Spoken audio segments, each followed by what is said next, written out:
Good morning students. आज के topic में हम motion of charge particle perpendicular to magnetic and electric field पढ़ेंगे, क्योंकि हम मैग्नेटिक फील्ड में भी चार्ज पार्टिकल का मोशन पढ़ चुके हैं और उसमें थीटा एंगल से परपेंडिकुलर पैरेलल सब टाइप्स हम कर चुके हैं। तो आज का जो टॉपिक होगा वो बोथ इलेक्ट्रिक और मैग्नेटिक फील्ड के लिए होगा। ठीक है, आज का जो हमारा टॉपिक है motion of charge particle, motion of charge particle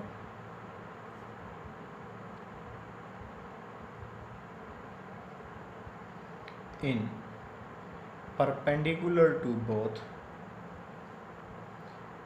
electric and magnetic field। इसका मतलब ये है कि इलेक्ट्रिक और मैग्नेटिक फील्ड दोनों एक दूसरे के परपेंडिकुलर हैं और चार्ज पार्टिकल को आपने इनके परपेंडिकुलर मूव कराना है। सबसे इम्पोर्टेंट बात ये है। तो सबसे पहली बात हम डायग्राम से समझेंगे। जो डायग्राम बनाना है वही सबसे ज़्यादा इफ़ेक्टिव होना चाहिए, इम्पोर्टेंट भी वही है। मैं आपसे ये बता रहा हूँ कि सबसे पहले मैं आपको इलेक्ट्रिक फील्ड बता देता हूँ। मैंने कहा बेटा ये इलेक्ट्रिक फील्ड प्लेट्स है, ठीक है। मैंने कहा कि एक पॉजिटिव प्लेट है और दूसरी नेगेटिव प्लेट है। ये पॉजिटिव प्लेट है, मैं इसमें प्लस लगा देता हूँ, ठीक है। ये नेगेटिव प्लेट है।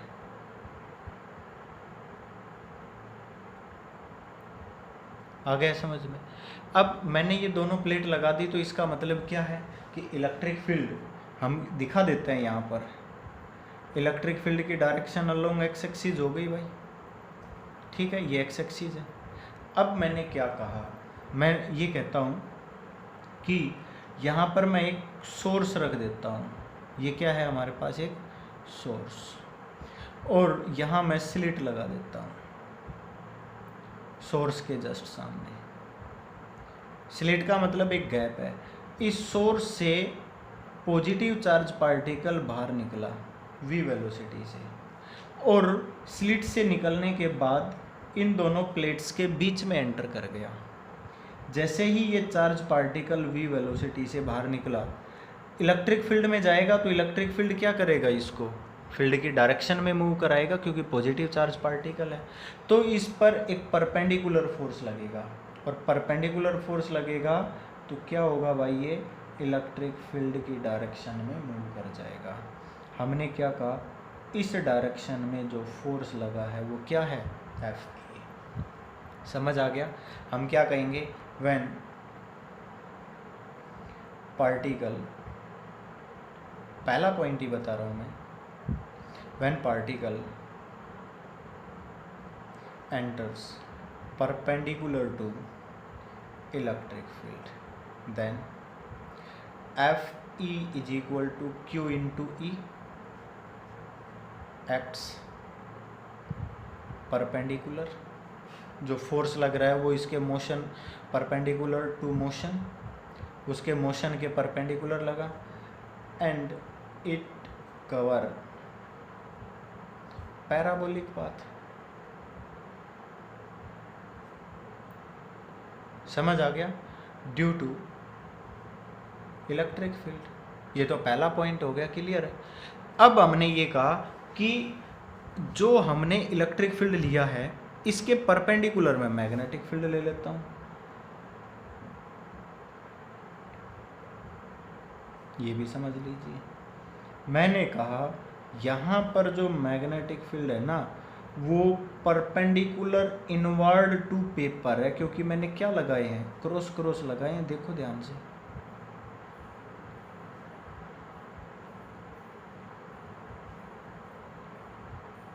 Perpendicular inward to the magnetic field.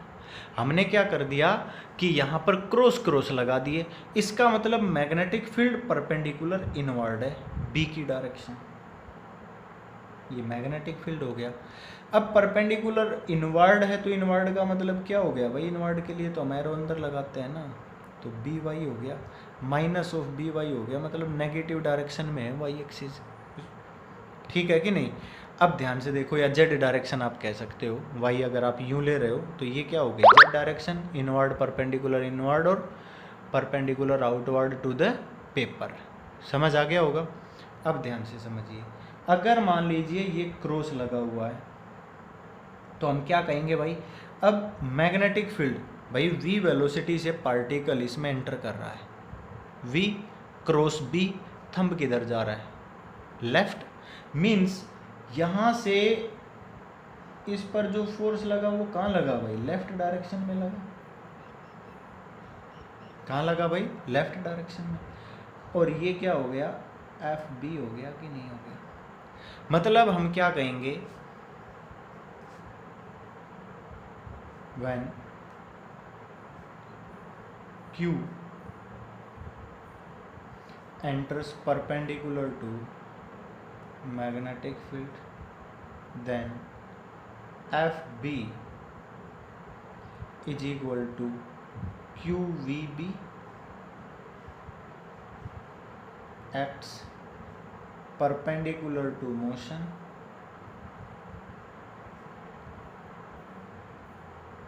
and acts perpendicular to motion। मेरी बात समझ आ गई होगी?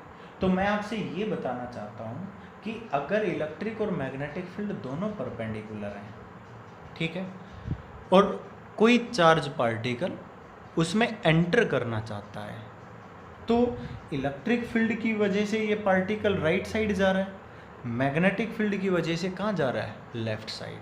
अगर ये दोनों ही, इफ बोथ आर इक्वल, ये जरूरी नहीं कि हर केस में इक्वल ही हों, ये जरूरी नहीं है कि हर केस में इक्वल हों। अब देखिए, ये जो है, अगर मैं इसको लिखूं डिफ्लेक्शन बाय इलेक्ट्रिक फील्ड, और इसको अगर मैं लिखूं डिफ्लेक्शन बाय मैग्नेटिक फील्ड, अगर ये दोनों की दोनों इक्वल फोर्स से लग जाएं तो क्या होगा, if F E is equal to F B. अगर ऐसा कह दिया जाए, अगर ऐसा हो जाए, अगर ऐसा हो जाए, means that is Q E is equal to Q V B, Q से क्यू कैंसिल हो गया, means v is equal to क्या कह दिया जाए भाई, e बाई बी। मेरी बात समझ आ गई? अगर मान लीजिए ये दोनों इक्वल हो गए तो जो इनकी वेलोसिटी होगी वो electric field to the magnetic field के रेशियो के इक्वल होगी। मेरी बात समझ आ गई कि नहीं? मीन्स अगर हम ये कहें, if particle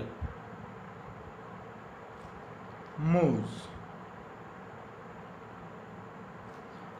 in both electric field and magnetic field, both perpendicular electric field and magnetic field, without deflection, without deflection, then velocity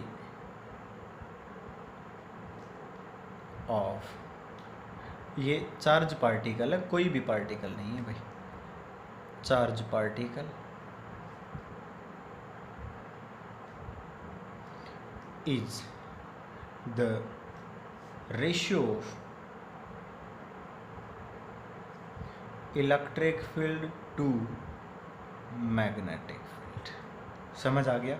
इसका मतलब अगर ये दोनों इक्वल लग गए तो चार्ज पार्टिकल बिल्कुल स्ट्रेट निकल जाएगा, अनडिफ्लेक्टेड। समझ आ गया होगा?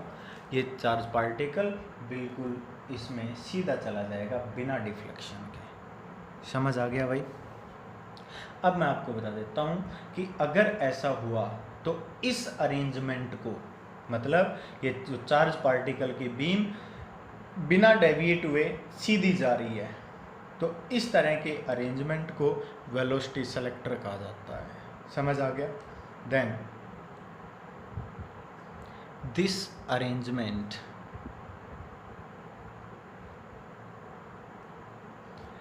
is called as velocity selector.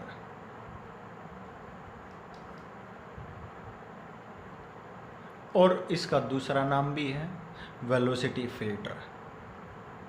Velocity filter, समझ आ गया? और मैं आपको एक बात और बता देता हूँ कि इस मेथड का यूज सबसे पहले जे थॉमसन ने किया था। किसने किया था भाई? J Thomson. This method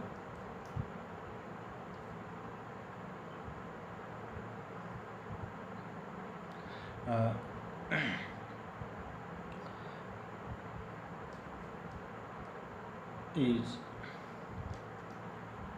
first used by J. Thomson and determine, क्या determine किया था? determine charge to the mass ratio and determine E by m of an electron, charge to the mass ratio. समझ गए होंगे? Charge to the mass ratio उसने find out किया था। और किससे फाइंड आउट किया था भाई? उसने यूज किया था मास स्पेक्ट्रोमीटर का। किसका यूज किया था? और इसका एंड फाइंड बाय इंस्ट्रूमेंट, मैं इंस्ट्रूमेंट का नाम लिख देता हूँ, आप उसको कह सकते हो भाई बेन ब्रिज मास स्पेक्ट्रोमीटर।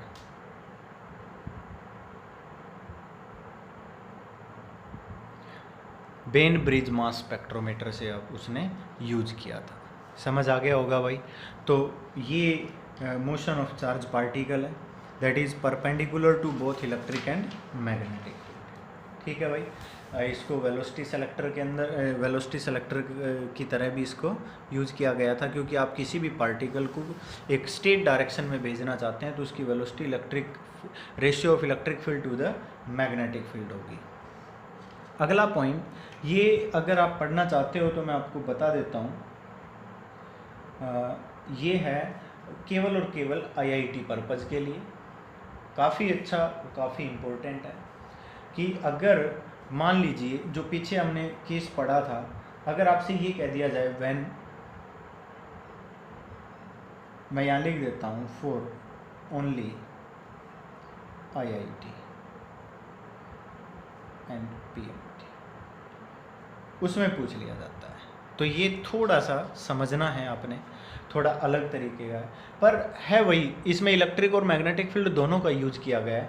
पर यहाँ पर आपसे कह दिया जाए when electric field is parallel to magnetic field and particle, charge particle की बात हो रही है, particle velocity is perpendicular to both fields, ये कह दिया जाए। यहाँ पर मैं आपको ये बता रहा हूँ कि इलेक्ट्रिक फील्ड और मैग्नेटिक फील्ड दोनों के दोनों पैरेलल हैं। पिछले में दोनों के दोनों क्या थे? परपेंडिकुलर थे। मेरी बात समझ आ गई? पिछले केस में मैंने जो यहाँ पर बताया था कि perpendicular to both electric and magnetic field, and यहाँ पर ये भी कह सकते हो electric field is perpendicular to magnetic field. यहाँ पर भी आप बता सकते हो E is perpendicular to B, और चार्ज पार्टिकल भी इन दोनों के परपेंडिकुलर जा रहा है। ये तो हमारा ये वाला केस था, पर इस केस में काफ़ी इम्पोर्टेंट पॉइंट है और काफ़ी थोड़ा सा टिपिकल भी है, थोड़ा घूम जाता है क्वेश्चन। देखिए मैं आपको बताता हूँ और इजी तरीके से मैं आपको समझा देता हूँ। मैंने कहा कि we have a charge particle of charge Q and mass M। आपने ये बताना पड़ेगा charge q of mass m, ठीक है, रिलीज्ड फ्रॉम ओरिजिन। हमने इसको ओरिजिन से रिलीज किया along x axis with velocity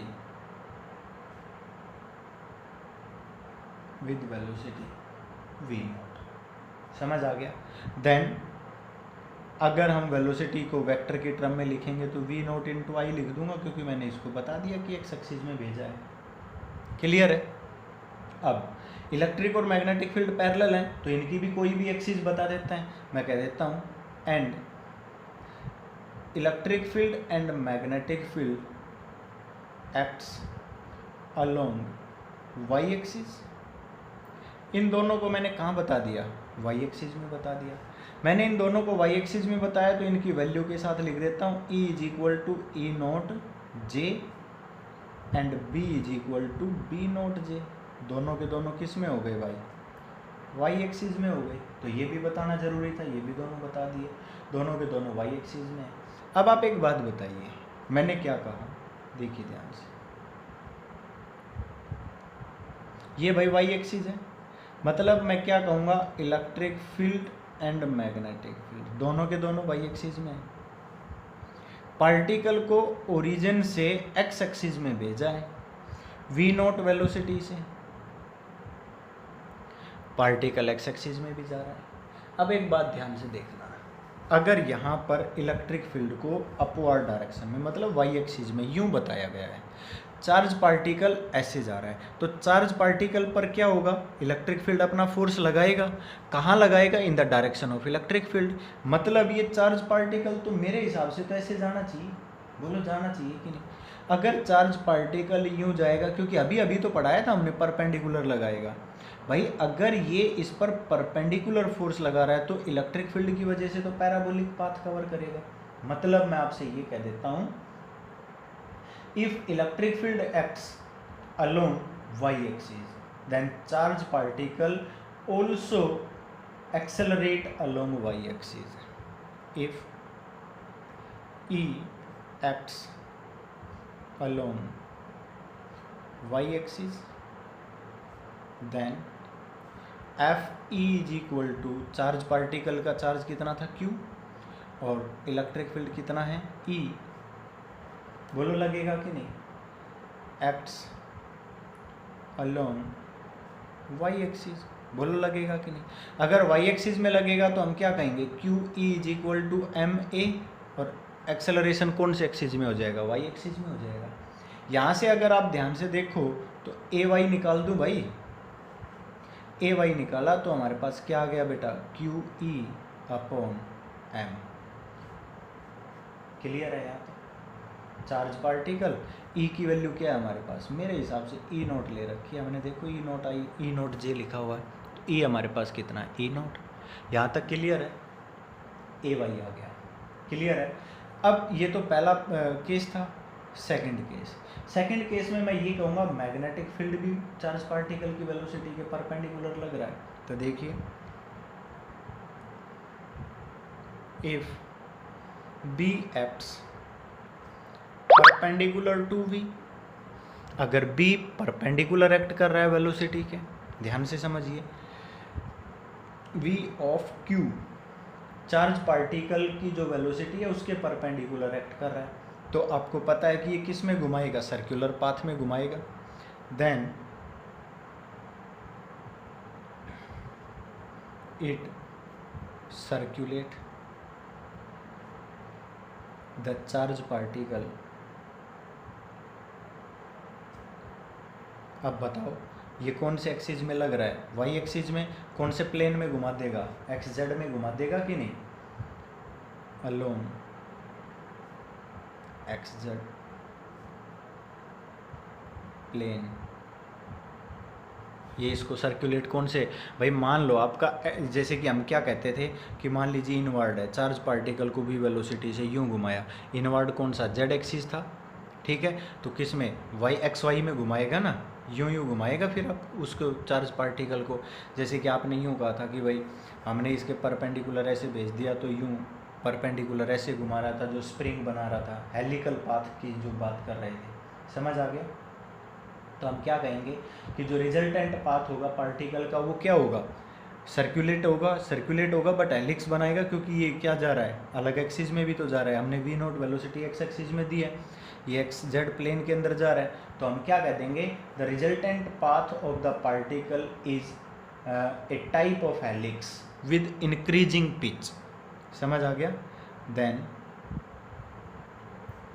path of particle is a helix with increasing pitch। अब आपने सोचा कि ये इंक्रीजिंग पिच क्यों लिखा। आप एक बात ध्यान से देखिए, पिछला वाला डायग्राम जिसमें हमने थीटा एंगल से फेंका था तो वी कोस थीटा लगा तो उसमें पिच कांस्टेंट आई थी, क्योंकि वो एक्सेलरेट नहीं हो रहा था, वो वी कोस थीटा सेम था। यहाँ पर इलेक्ट्रिक फील्ड ने मैग्नेटिक फील्ड की डायरेक्शन में इसको एक्सेलरेट भी तो कराया है ना, तो यहाँ पर हमने इसको एक्सेलरेट करा दिया तो इसकी वेलोसिटी भी तो क्या हो रही है, इंक्रीज हो रही है। मेरी बात समझ गई कि नहीं? Means velocity of the particle at every point is change. यहाँ पर हम क्या कहेंगे, हेयर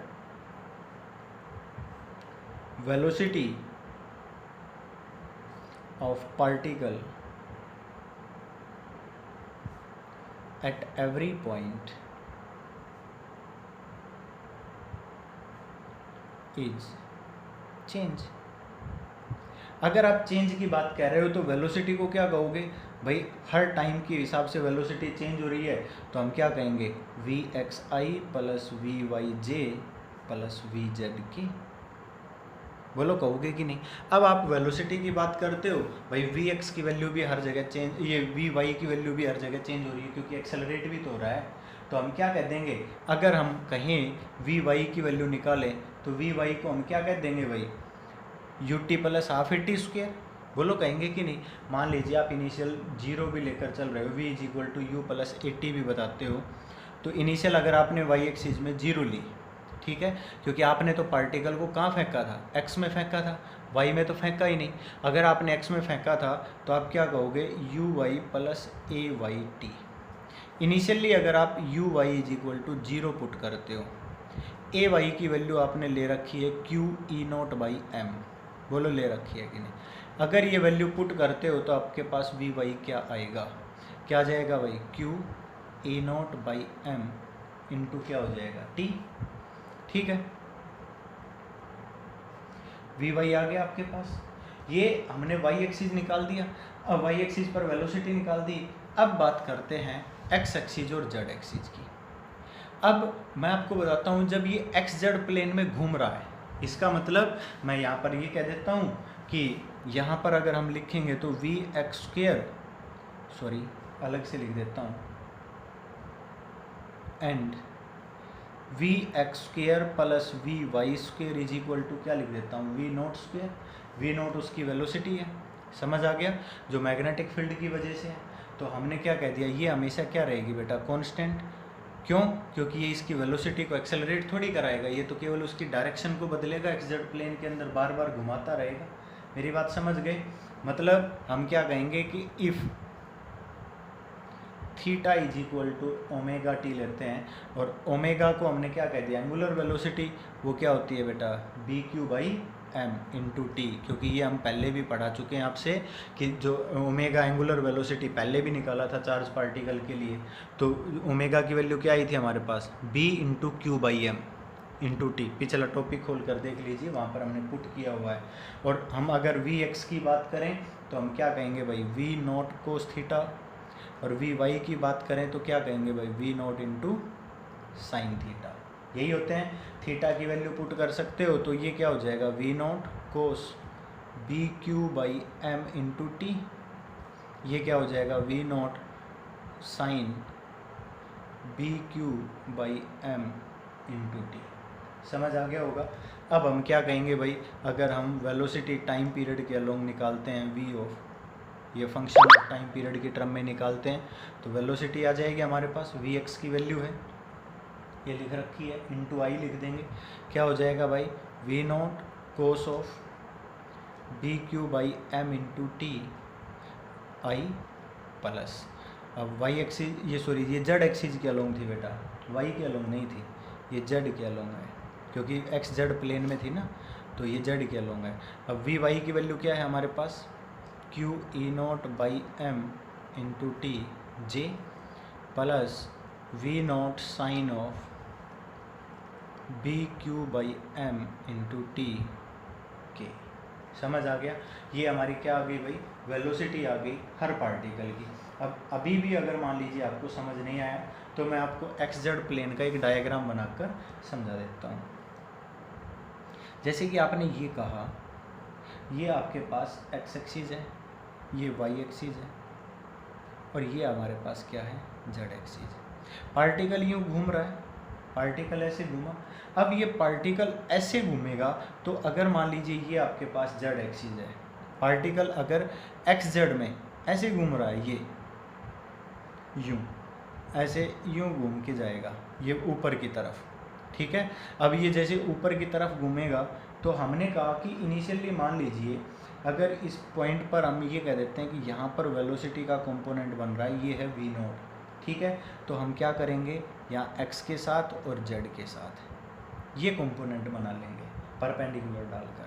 हम कहेंगे कि ये जो कंपोनेंट है ये इसके साथ थीटा एंगल बना रहा है, तो यहाँ पर क्या बन जाएगा, थीटा, एक वी कोस थीटा, दूसरा क्या आ जाएगा, वी साइन थीटा। ये हो जाएगा V cos theta V naught, और ये क्या हो जाएगा, वी नॉट साइन थीटा। समझ आ गया। तो इस तरह का कंपोनेंट है, अगर आप वाई में लेते तो ज़्यादा अच्छा समझ आ जाता, ठीक है।